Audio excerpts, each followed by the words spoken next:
भारतीय इतिहास के अध्ययन के क्रम में आज का हमारा टॉपिक है सविनय अवज्ञा आंदोलन। तो आइए शुरू करते हैं सविनय अवज्ञा आंदोलन। पहला पॉइंट है, किस कांग्रेस सत्र में कार्यकारी कमेटी को सविनय अवज्ञा आंदोलन प्रारंभ करने का अधिकार दिया गया? तो ये दिया गया है लाहौर अधिवेशन 1929 में। अगला पॉइंट है, 1929 के सविनय अवज्ञा आंदोलन का उद्देश्य क्या था? तो इसका उद्देश्य था ब्रिटिश सरकार के आदेशों की संपूर्ण अवज्ञा। अगला पॉइंट है, महात्मा गांधी ने वायसराय को 31 जनवरी 1930 ईस्वी को एक पत्र लिखकर 11 सूत्री मांग पत्र प्रस्तुत किया, जिसे न मानने पर क्या शुरू करने की चेतावनी दी गई थी। जिसको न मानने पर गांधी जी ने सविनय अवज्ञा आंदोलन शुरू करने की चेतावनी दी थी। अगला, घुटने टेक कर मैंने रोटी मांगी थी, बदले में मुझे पत्थर मिला। यह कथन संबंधित है डांडी मार्च इरविन के प्रत्युत्तर में गांधी जी द्वारा, ये गांधी जी ने कहा था। अगला, 12 मार्च 1930 ईस्वी को गांधी जी ने अपने कितने समर्थकों के साथ साबरमती में डांडी यात्रा आरंभ की थी? तो गांधी जी ने अपने 78 समर्थकों के साथ डांडी यात्रा आरंभ की थी। सविनय अवज्ञा आंदोलन के रूप में गांधी जी ने डांडी मार्च 12 मार्च 1930 को शुरू किया। गांधी जी ने किस वर्ष साबरमती आश्रम को छोड़ा और स्वराज प्राप्ति के बाद ही लौटने का व्रत लिया था? तो 12 मार्च 1930 को गांधी जी ने साबरमती आश्रम को छोड़ा था। अगला है, 1930 में महात्मा गांधी ने सविनय अवज्ञा आंदोलन कहाँ से आरंभ किया? तो इन्होंने आरंभ किया था दांडी से, गुजरात के दांडी से। अगला है, दांडी यात्रा के साथ ही कौन सा आंदोलन आरंभ हुआ था? तो ये हुआ था सविनय अवज्ञा आंदोलन। गांधी जी ने दांडी यात्रा आरंभ की थी साबरमती अहमदाबाद से। दांडी मार्च क्यों शुरू किया गया था? तो ये नमक कानून को तोड़ने के लिए शुरू किया गया था। अगला, सविनय अवज्ञा आंदोलन कब शुरू हुआ? तो ये दांडी मार्च के बाद शुरू हुआ था। दांडी यात्रा कितने दिन चली थी? ये 24 दिन चली थी दांडी यात्रा। दांडी कहाँ पर स्थित है? तो ये नवसारी जिला में स्थित है, गुजरात के। अगला, किस प्रांत के सत्याग्रहियों की संख्या महात्मा गांधी के दांडी कूच के में सर्वाधिक थी? तो सर्वाधिक थे गुजरात के लोग, 31 थे। महाराष्ट्र के 13 लोग थे। उत्तर प्रदेश के 8 लोग थे। अगला, नमक सत्याग्रह आंदोलन के महात्मा गांधी ने लगभग कितनी दूरी तय की थी? इन्होंने 241 मील की दूरी की थी। अगला, महात्मा गांधी ने दांडी यात्रा किस आदर्श वाक्य के साथ आरंभ की थी? तो उनका आदर्श वाक्य था, अंत तक लड़ो। अगला पॉइंट देखते हैं, यहाँ दिया हुआ है हेडिंग के तहत सविनय अवज्ञा आंदोलन के प्रमुख कार्यक्रम। क्या कार्यक्रम था ये देखते हैं। नमक कानून का उल्लंघन कर स्वयं नमक बनाना, पहला कार्यक्रम। सरकारी सेवाओं, शिक्षा केंद्रों, उपाधियों का बहिष्कार करना। महिलाओं द्वारा शराब, अफीम और विदेशी कपड़ों की दुकानों पर शांतिपूर्ण धरना। समस्त विदेशी वस्तुओं का बहिष्कार। कर अदायगी पर रोक। ब्रिटिश सरकार के आदर्शों की संपूर्ण अवज्ञा। ये सब प्रमुख कार्यक्रम था सविनय अवज्ञा आंदोलन का। अगला पॉइंट है, किस आंदोलन में महिलाओं की भागीदारी सर्वाधिक मानी जाती है? महिलाओं की सर्वाधिक भागीदारी थी नमक सत्याग्रह में। अगला, किसने गांधी जी के नमक आंदोलन में भाग लिया था? तो इसमें भाग लिया था सरोजिनी नायडू ने, राजकुमारी अमृत कौर ने, कमला देवी चट्टोपाध्याय ने। अगला, दांडी, महात्मा गांधी के नेतृत्व में दांडी नमक मार्च का गंतव्य किस राज्य में था? तो ये गुजरात में था। शांति के विरुद्ध अधिकार की इस लड़ाई में मैं विश्व की सहानुभूति चाहता हूँ। गांधी जी ने ये कहा था दांडी यात्रा में 5 अप्रैल 1930 को। अगला है, भारतीय इतिहास में 6 अप्रैल 1930 की तिथि मानी जाती है सविनय अवज्ञा आंदोलन की। अगला, गांधी जी ने दांडी समुद्र तट पर नमक कानून का उल्लंघन किस तिथि को किया था? तो इन्होंने किया था 6 अप्रैल 1930 को। नमक सत्याग्रह के समय गांधी जी के गिरफ्तार हो जाने के बाद आंदोलन के नेता के रूप में उनका स्थान अब्बास तैयब जी ने लिया था। अगला, ब्रिटिश नमक एकाधिपत्य के चौहरे अभिशापों को महात्मा गांधी ने किस रूप से उल्लेखित किया था? इन्होंने कहा था, यह एक सरल मूल्यवान ग्रामीण उद्योग से लोगों को वंचित करती है। प्रकृति ने जो संपदा बहुतायत में दी है उनका अनियंत्रित विनाश करता है। इसे खुद नष्ट करने का अर्थ है बहुत राष्ट्रीय व्यय, भूखों लोगों से 1000% से भी अधिक वसूल करना टैक्स, ऐसा कभी सुना नहीं गया। ये सब कहा था गांधी जी ने। अगला है गांधी जी की दांडी यात्रा नेपोलियन की एल्बा से पेरिस की ओर किए गए अभियान से तुलना की है सुभाष चंद्र बोस ने। अगला है गांधी जी ने किस विदेशी पत्रकार को दांडी यात्रा के समय अपने साबरमती आश्रम में ठहराया था? तो इन्होंने ठहराया था वेब मिलर को। अगला पॉइंट है किस अमेरिकी पत्रकार ने 1930 में महात्मा गांधी के नमक सत्याग्रह में 7 तरह का विवरण दिया था? तो ये थे वेब मिलर। कौन थे? Web Miller. अगला है सविनय अवज्ञा आंदोलन के दौरान सरोजिनी नायडू ने कहा कि नमक डिपो पर धावा बोलने के लिए सत्याग्रहियों को नेतृत्व किया था? तो ये धरसना के। धरसना नमक धरने का किस यूनाइटेड प्रेस के संवाददाता ने बेहद विवरण प्रदान किया है? तो ये किया है वेब मिलर ने। अगला किस अमेरिकी पत्रकार ने लिखा है कि धरसना जैसी भयानक दस्त मैंने अपने जीवन में कभी नहीं देखा? तो ये लिखा है वेब मिलर ने। अगला महात्मा गांधी धरसना नामक गोदाम पर कांग्रेसकर्ताओं के धावे के समय यरवदा जेल में थे। आचार्य विनोबा भावे किस आंदोलन में भाग लेने के लिए प्रथम बार गिरफ्तार हुए थे? तो ये गिरफ्तार हुए थे विनोबा भावे पहली बार सविनय अवज्ञा आंदोलन में। किसे नमक कानून तोड़ने पर सजा दी गई थी? तो मदन मोहन मालवीय को सजा दी गई थी, देवदास गांधी को और के एम मुंशी को। अगला किसने अप्रैल 1930 में नमक कानून तोड़ने के लिए तंजौर तट पर एक अभियान संगठित किया था? तो ये थे सी राजगोपालाचारी। अगला है उड़ीसा में सविनय अवज्ञा आंदोलन का नेतृत्व हरिहर दास ने किया था। उत्तराखंड में दांडी मार्च में किसने हिस्सा लिया? तो ये था ज्योतिराम कांडपाल और खड़ग बहादुर सिंह ने। अगला तमिलनाडु में नमक सत्याग्रह आंदोलन का नेतृत्व सी राजगोपालाचारी ने किया था। सविनय अवज्ञा आंदोलन में कौन संबद्ध था? तो सी राजगोपालाचारी, अब्बास तैयब जी, सरोजिनी नायडू ये सविनय अवज्ञा आंदोलन से संबद्ध थी। अगला है मालाबार में कालीकट से पोयनूर तक की नमक यात्रा की थी किसने? के कलप्पन ने। किस राज्य के विभिन्न जिलों में नमक सत्याग्रह की मुख्यालय के रूप में कार्य करने के उद्देश्य से शिविरम की स्थापना की गई थी? शिविरम अर्थात शिविरों की स्थापना की गई थी। तो ऐसा किया गया था आंध्र प्रदेश में। अगला है उड़ीसा में किस गांधीवादी नेता ने नमक सत्याग्रह का नेतृत्व किया था? तो ये थे गोपाल बंधु चौधरी। अगला है बादशाह खान एवं सीमांत गांधी नाम से कौन प्रसिद्ध था? तो ये थे खान अब्दुल गफ्फार खान। अगला पॉइंट है खुदाई खिदमतगार संगठन की स्थापना खान अब्दुल गफ्फार खान ने की थी। सीमांत गांधी उर्फ खान अब्दुल गफ्फार खान ने पठानों की पार्टी बनाई थी, उस पार्टी का नाम था खुदाई खिदमतगार। ये कब बनाया गया था? उनके द्वारा 1929 में। अगला पॉइंट देखते हैं। अगला पॉइंट है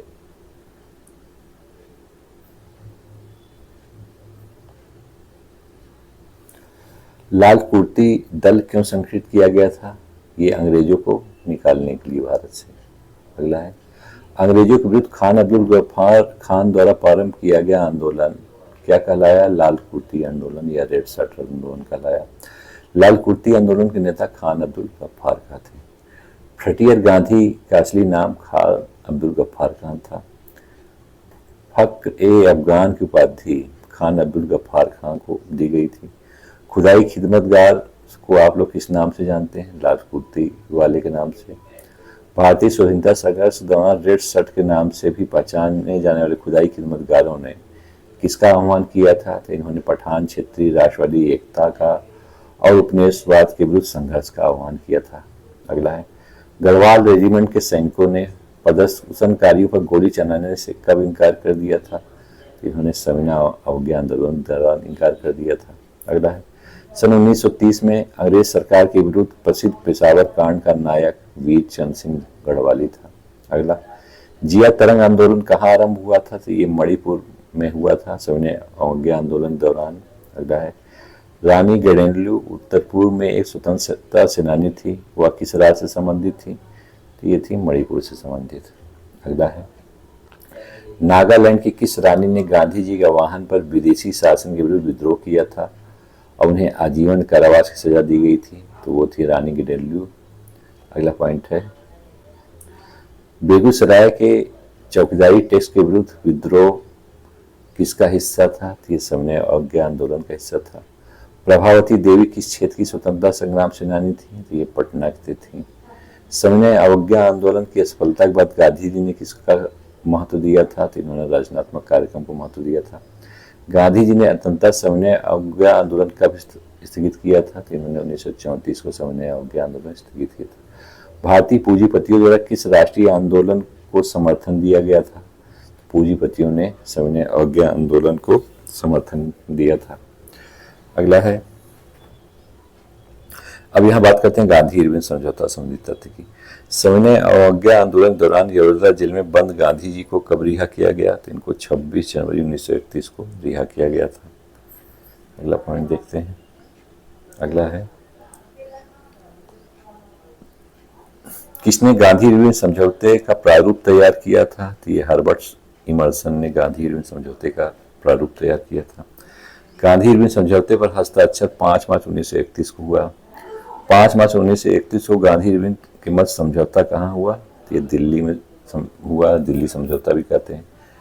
गांधी इरविन समझौते की प्रमुख शर्तें ये थी, नमक टैक्स हटाना, कानूनी तौर पर उत्पादन, व्यापार और बिक्री करने की अनुमति देना, भारतीय राष्ट्रीय कांग्रेस द्वारा गोलमेज सम्मेलन में भाग लेना, सविनय अवज्ञा आंदोलन को स्थगित करना, सरकारी नौकरी छोड़ने वालों को सरकार वापस लेने में उदारता दिखाएगी, सविनय अवज्ञा आंदोलन के संबंध में जारी किए गए अध्यादेशों को वापस लेना, केवल उन्हीं कैदियों की रिहाई जिन पर हिंसा का अभियोग नहीं था। ये सब समझौते की प्रमुख शर्तें थी। अगला पॉइंट है, गांधी इरविन समझौता मुख्यतः क्यों हुआ था? गोलमेज सम्मेलन में कांग्रेस की भागीदारी सहज करने के लिए। गांधी इरविन समझौते में किस आंदोलन को रोकने का प्रावधान था? सविनय अवज्ञा आंदोलन को रोकने का प्रावधान था। गांधी इरविन समझौते में मध्यस्थ की भूमिका निभाई थी तेज बहादुर सप्रू और एम.आर. जयकर ने। किसने इरविन और गांधी को दो महात्मा कहा है?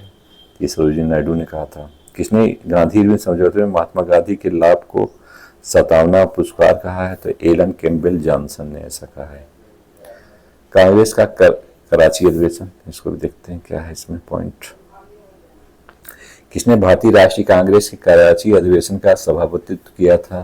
तो ये किया था वल्लभ भाई पटेल ने। किसने गांधी इरविन समझौता प्रस्ताव को कराची के भारतीय राष्ट्रीय कांग्रेस के अधिवेशन 1931 में प्रस्तुत किया? जवाहरलाल नेहरू ने प्रस्तुत किया। किसने मौलिक अधिकारों के प्रस्ताव का प्रारूप तैयार किया जो 1931 के भारतीय राष्ट्रीय कांग्रेस के कराची अधिवेशन में पारित हुआ था? तैयार किया था जवाहरलाल नेहरू ने।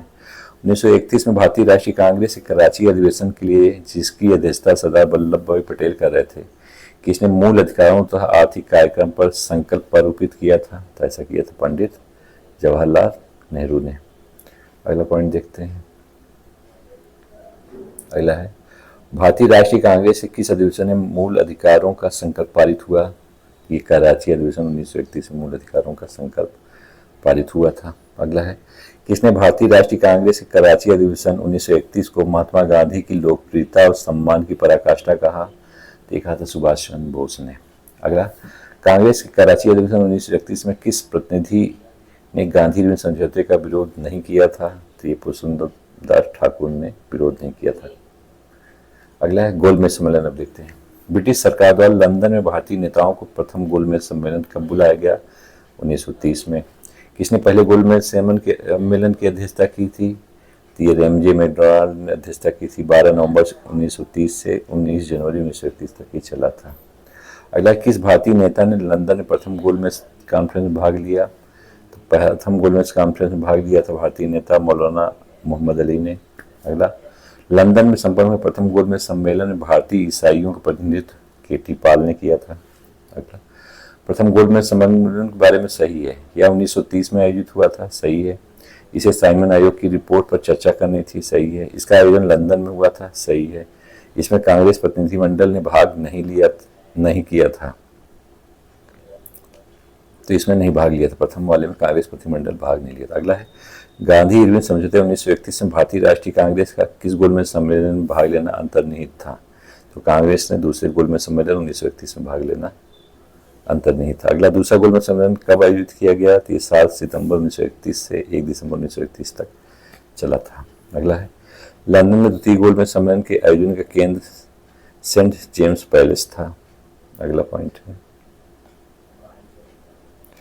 किस गोलमेज सम्मेलन में भारतीय राष्ट्रीय कांग्रेस के प्रतिनिधि ने प्रथम बार भाग लिया था? तो ये द्वितीय गोलमेज सम्मेलन में। द्वितीय गोलमेज सम्मेलन में कांग्रेस के प्रतिनिधि के रूप में भाग लेने के लिए महात्मा गांधी बंबई से लंदन जिस पानी के जहाज से गए थे उसका नाम था SS राजपुताना। अगला है, महात्मा गांधी जब द्वितीय गोलमेज सम्मेलन में भाग लेने लंदन गए तो वो ठहरे थे किंग्सले हॉल में। किन व्यक्तियों ने द्वितीय गोलमेज सम्मेलन में भाग लिया था? तो महात्मा गांधी, सरोजिनी नायडू, मदन मोहन मालवीय, महादेव देसाई और प्यारेलाल नैयर ने भाग लिया था। कौन द्वितीय गोलमेज सम्मेलन में भाग नहीं लिया? तो डॉक्टर राजेंद्र प्रसाद, जवाहरलाल नेहरू, मौलाना आजाद, ये लोग द्वितीय गोलमेज सम्मेलन में नहीं गए थे। अगला देखते हैं, बकिंघम पैलेस में 1931 में महात्मा गांधी और जॉर्ज पंचंग बीच मुलाकात के संदर्भ में सही तथ्य हैं। क्या क्या? सभी सही हैं, देखते हैं। 19 नवंबर 1931 को महात्मा गांधी और जॉर्ज पंचंग बीच मुलाकात हुई, सही है। बकिंघम पैलेस में सर सैमुअल होरे ने गांधी का परिचय सम्राट से करवाया, सही है। सम्राट ने उनसे पूछा, गांधी महोदय आपने मेरे पुत्र की भारत यात्रा का बहिष्कार क्यों किया? गांधी ने उत्तर दिया, मैंने उनका बहिष्कार आपके पुत्र के रूप में नहीं किया बल्कि ब्रिटिश ताज के प्रतिनिधि के रूप में किया। अगला है, महात्मा गांधी दिसंबर 1931 में खाली हाथ कहाँ से भारत लौटे? ये लंदन से लौटे थे। किसने कहा था महात्मा गांधी क्षणिक भूत की भांति धुरी उड़ाते हैं लेकिन इस तरह नहीं? ये कहा था डॉक्टर BR अम्बेडकर ने 14 अगस्त 1931 को बम्बई में। द्वितीय गोलमेज सम्मेलन किस प्रश्न पर असफल रहा? तो ये असफल था सामुदायिक प्रतिनिधित्व को लेकर। द्वितीय गोलमेज सम्मेलन में वापस लौटने के बाद गांधी जी ने पुनः कब सविनय अवज्ञा आंदोलन शुरू किया?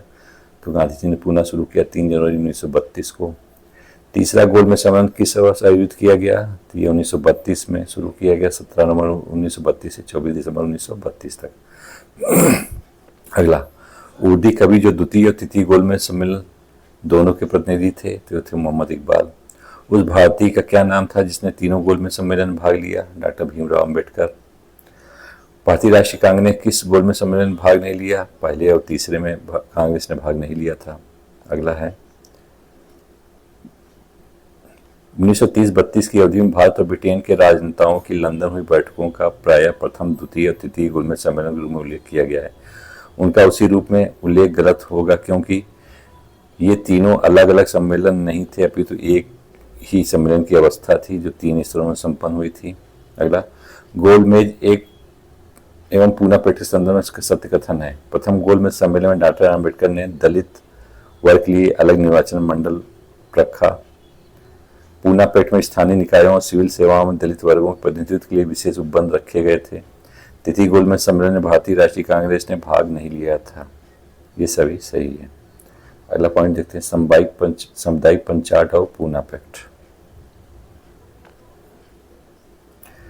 किसने सामुदायिक अधिनिर्णय घोषित किया था? तो ये था रैमजे मैकडोनाल्ड। सामुदायिक पंचायत का जनक कौन था? रैमजे मैकडोनाल्ड था। कम्युनल अवार्ड की घोषणा के समय इंग्लैंड के प्रधानमंत्री रैमजे मैकडोनाल्ड थे। रैमजे मैकडोनाल्ड द्वारा 1932 में कम्युनल अवार्ड की घोषणा में किसे पृथक निर्वाचन अधिकार दिया गया था? तो ये दिया गया था दलित वर्ग को। अगस्त 1932 में रैमजे मैकडोनाल्ड के सामुदायिक पंचायत के द्वारा पहली बार एक पृथक निर्वाचन समूह बनाया गया था। इसके लिए अछूतों के लिए। मैकडोनाल्ड के सामुदायिक पंचायत ने किसे पृथक निर्वाचन क्षेत्र और सीटें आवंटित नहीं की थी? तो ये बौद्धों को आवंटित नहीं की थी। सामुदायिक पंचायत के संबंध में सही तथ्य है, ब्रिटिश सरकार ने अगस्त 1932 में सामुदायिक पुरस्कार की घोषणा की थी, सही है। इसके तहत प्रत्येक समुदाय के लिए विधानसभा मंडलों में एक सीटें सुरक्षित की गई थी। विधानमंडलों में कुछ सीटें सुरक्षित की गई थी जिसके लिए सदस्यों का चुनाव पृथक निर्वाचन मंडल से होना था, सही है। डॉक्टर भीमराव अम्बेडकर के अनुसार दलितों के उत्थान हेतु सर्वाधिक क्या आवश्यक है? तो ये आवश्यक है दलितों की राजनीतिक शक्ति। अगला, किसने डॉक्टर भीमराव अम्बेडकर पर कहकर आक्रमण किया कि अम्बेडकर को उदार ब्रिटिश सरकार द्वारा थोपा गया नेतृत्व प्राप्त हुआ था क्योंकि इनकी सेवाएं राष्ट्रवादी नेताओं को बाधा पहुंचाने के लिए आवश्यक थी? ये कहा है डॉक्टर BS मुंजे ने। अगला पॉइंट देखते हैं, महात्मा गांधी ने पहला आमरण अनशन कब आरंभ किया था? तो महात्मा गांधी ने पहला आमरण अनशन कम्युनल अवार्ड के समय 20 सितंबर 1932। आमरण अनशन पहला कब? कम्युनल अवार्ड के समय 20 सितंबर 1932 को गांधी ने शुरू किया था। अगला, 1932 के सामुदायिक अधिनिर्णय ने स्पष्टता भारत का वर्गीकरण राजनीतिक समुदाय में किया था। उस समुदाय का नाम बताइए जिसे इस अस्वीकार्य वर्गीकरण से हटाने हेतु महात्मा गांधी ने आमरण अनशन किया था। तो ये परिगणित जातियां यानी दलित जातियों के बारे में।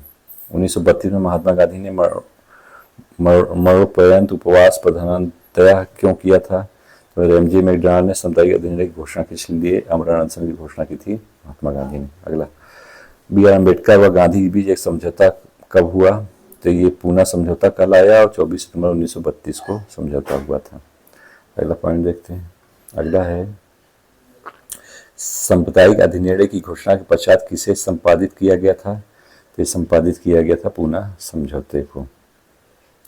पूना पैक्ट में डॉक्टर भीमराव अम्बेडकर के साथ दूसरा हस्ताक्षरकर्ता कौन था? दूसरे हस्ताक्षरकर्ता थे मदन मोहन मालवीय। पूना पैक्ट पर किसने हस्ताक्षर किए थे? ये हस्ताक्षर किए थे बी आर अम्बेडकर, मदन मोहन मालवीय और सी राजगोपालाचारी ने। किसने ऐतिहासिक 1932 के पूना समझौते पर हस्ताक्षर नहीं किया था? तो महात्मा गांधी ने हस्ताक्षर नहीं किया था। अगला, 1932 के पूना समझौते के साथ किसका सीधा संबंध था? तो भारतीय दलित वर्ग का संबंध था। पूना समझौते का उद्देश्य क्या था? दलित वर्ग को प्रतिनिधित्व देना इस उद्देश्य था। सामुदायिक अवार्ड एवं पूना पैक्ट में क्रमशः दलित वर्ग के लिए कितनी सीटें दी गई थी? तो सामुदायिक अवार्ड और पूना पैक्ट में दलित वर्ग के लिए 71 व 170 सीटें दी गई थी। ब्रिटिश सरकार महात्मा गांधी के मत सन 1932 में हस्ताक्षरित पूना समझौते का प्रावधान था हरिजनों के लिए आरक्षण सहित संयुक्त निर्वाचन क्षेत्र का। अगला, ऑल इंडिया अनटचेबिलिटी लीग, जो कि कालांतर में हरिजन सेवक संघ के रूप में जाना गया, का गठन 30 सितंबर 1932 को हुआ था। अखिल भारतीय हरिजन संघ की स्थापना महात्मा गांधी ने की थी। महात्मा गांधी द्वारा स्थापित हरिजन संघ के संस्थापक अध्यक्ष घनश्याम दास बिड़ला थे। अगला पॉइंट है, ऑल इंडिया अनटचेबिलिटी लीग, बाद में जिसका नाम बदलकर हरिजन सेवक संघ हुआ, इसके पहले अध्यक्ष जी.डी. बिड़ला थे। अगला, गांधी ने 7 नवंबर 1933 को हरिजन यात्रा कहाँ से आरंभ की थी? तो इन्होंने वर्धा से आरंभ की थी। दलित वर्ग को हरिजन नाम किसने दिया था? गांधी जी ने दिया था।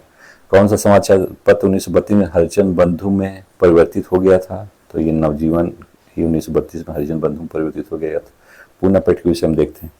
गांधी जी पृथक निर्वाचन के विरोध में अमरण अनशन पर चले गए। सही है। गांधी जी और अम्बेडकर के मध्य एक संधि पर समझौता किया गया जिसे पूना पैक्ट के रूप में जाना जाता है। सही है। अगला पॉइंट देखते हैं। अगला है, पूना पैक्ट के अनुसार दलित वर्ग के लिए अलग निर्वाचन की औपचारिक संरचना को समाप्त कर दिया गया। सही है। अगला प्रश्न, अगला, प्रांतीय विधानमंडलों में दलित वर्ग के लिए आरक्षित सीटों की संख्या 71 से बढ़ाकर 147 कर दी गई। केंद्रीय विधानमंडल में कुल सीटों को 18% दलित वर्ग के लिए आरक्षित किए जाने का प्रावधान किया गया। मदन मोहन मालवीय और एम.सी. राजा ने इसकी सफलता में महत्वपूर्ण भूमिका निभाई। अगला, पूना पैक्ट ने कम्युनल अवार्ड के उद्देश्यों को धराशायी कर दिया। यहाँ दिया हुआ प्रमुख दलित संगठन, उनके संस्थापक। All India depressed classes association के संस्थापक है एम.सी. राजा। 1926 में इसकी स्थापना की गई। अगला है, ऑल इंडिया अनटचेबिलिटी लीग या हरिजन सेवक संघ की स्थापना महात्मा गांधी ने 1932 में की है। दलित वर्गों का संघ यानी डिप्रेस्ड क्लास लीग, इसकी स्थापना जगजीवन राम ने 1935 में की। All India scheduled caste federation B R Ambedkar ने 1942 में स्थापित किया। प्रमुख राजनीतिक घटनाएं, उनकी तिथियां यहाँ दी हुई है, आइए देखते हैं। दांडी मार्च, ये 12 मार्च 1930 को शुरू हुआ था। सविनय अवज्ञा आंदोलन 6 अप्रैल 1930 को शुरू हुआ था। प्रथम गोलमेज सम्मेलन 12 नवंबर 1930 को शुरू हुआ था। गांधी इरविन समझौता 5 मार्च 1931 को। भगत सिंह राजगुरु सुखदेव को फांसी 23 मार्च 1931 को। कांग्रेस का कराची अधिवेशन 26 से 31 मार्च 1931 को। द्वितीय गोलमेज सम्मेलन 7 सितंबर 1931 को। सामुदायिक पंचायत या कम्युनल अवार्ड की घोषणा 16 अगस्त 1932 को। गांधी जी का पहला आमरण अनशन 20 सितंबर 1932 को। पूना पैक्ट 24 सितंबर 1932 को। तृतीय गोलमेज सम्मेलन 17 नवंबर 1932 को हुआ था।